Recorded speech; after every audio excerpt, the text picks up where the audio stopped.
Samantala, initial diving operation sa Taal Lake hindi muna matutuloy ngayong araw. Philippine Coast Guard nagsagawa ng technical site assessment sa Lawa. Brigada Jigo Custodio, i-brigada mo! Brigada Live Report. Hindi matutuloy ngayong araw ang initial diving operations para sa paghahanap sa mga labi ng missing sa Bungeros na umano'y itinapon sa Taal Lake.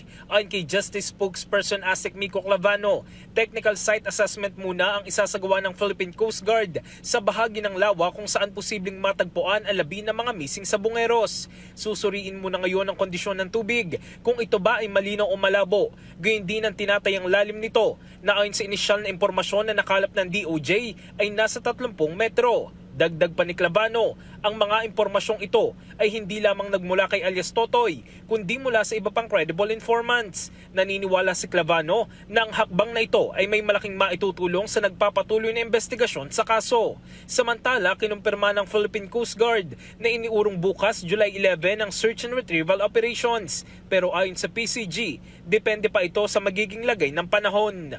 In the heart of changing lives, ako si Brigada Jigo Custodio ng 105.1 Brigada News of Manila, the Music News Authority.